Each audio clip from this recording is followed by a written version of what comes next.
Today we're going to talk about strategic priorities, a very common tool that leaders and organizations use to articulate the key choices in their strategy. So as we talked about in an earlier video, strategy is a framework to guide choices throughout the organization to get you from where you are today to where you want to be in the future. But to be effective, a strategy needs to strike a difficult balance, and that is a balance between providing clear guidance, so people throughout the organization can make hard trade-offs, decide what not to do, allocate resources, on the one hand, so that's obvious, a strategy needs to provide that guidance. But on the other hand, you need to maintain a level of flexibility, right? Because there will be unexpected opportunities, unexpected threats that you need to mitigate. You'll need to adapt to local circumstances. So strategy needs to strike a difficult balance between providing the requisite level of guidance for people throughout the organization to make decisions that are consistent with the strategic choices, but also the flexibility to adapt to unexpected circumstances.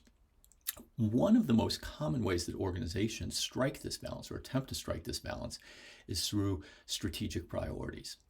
So we conducted a study of the S&P 500, looking at their annual reports, their SEC filings, their websites to see how they talked about strategy. And what we found was over 70% of the S&P 500 companies listed a set of strategic priorities.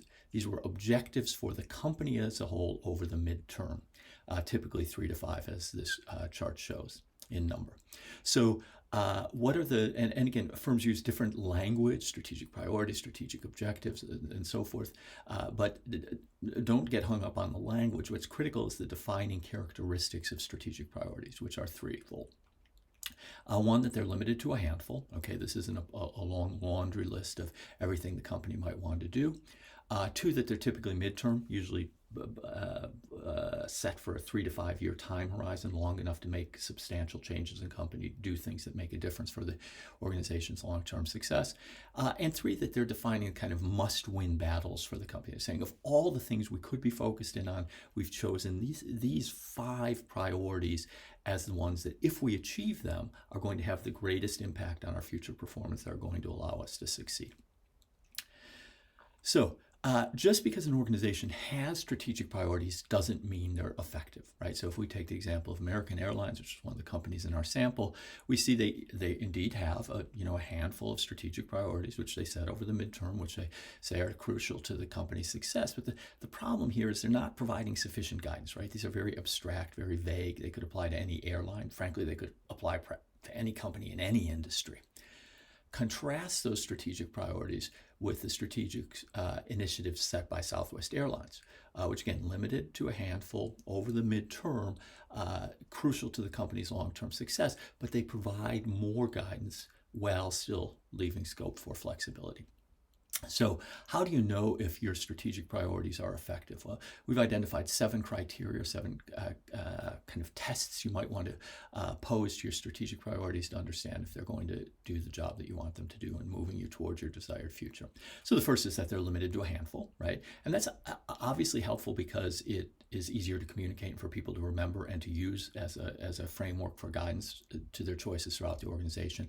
It also forces prioritization, right? Of all the dozens of competing good objectives within an organization, this is how you say, as a leadership team, these are the 3, 4, 5 things that we've chosen that are most crucial, and that prioritization is critical. It also, by forcing a handful versus a long laundry list, provides guidance, but still leaves flexibility with 3 to 5 things. You have to be general enough that you leave some scope for adaptation and initiative and agility. 2, that you focus on the midterm, right? So these aren't short-term, quarterly targets, and they aren't long-term vision.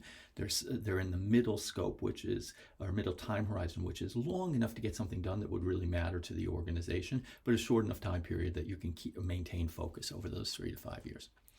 3, they pull you towards the future. So a lot of times, unfortunately, organizations, when they set strategic priorities, will essentially codify business as usual, what they've done in the past, which is fine if the circumstances aren't changing. But if what you need to do to succeed in the future is different from what you needed to do to succeed in the past, it's crucial that those strategic priorities crisply articulate what's necessary to succeed in the future, to provide a counterbalance for the gravitational pull of the status quo and doing more of what you've done in the past. 4, that you make the hard calls. It's very easy to it's very tempting, let's say, for leaders to avoid making the hard trade-offs among all these good competing objectives and declaring these are our 3 to 5 must-win battles, and yet that's absolutely crucial for this exercise to work. Four, that you address critical vulnerability. So it's not just enough to say we want to, this is what we want to do in 5 years. You have to say these are some of the, acknowledge these are some of the obstacles that we'll face, and in your strategic priorities, clarify a little bit how you're going to overcome those obstacles. Finally, or 6, you've got to provide concrete guidance. We've talked about that already, right? It's not enough to agree on abstractions that everybody can nod their head to, but have different things in mind as to what they mean. You really need to, yes, of course, maintain flexibility, but provide that concrete guidance that we saw with Southwest Airlines strategic priorities that we didn't see with Americans. And finally, this is a critical tool for to align the top team. Okay, so these aren't the goals for a specific business unit or a specific product line or a specific function, a specific division. These are the goals for the company as a whole. These are the must-win battles for the organization as a whole.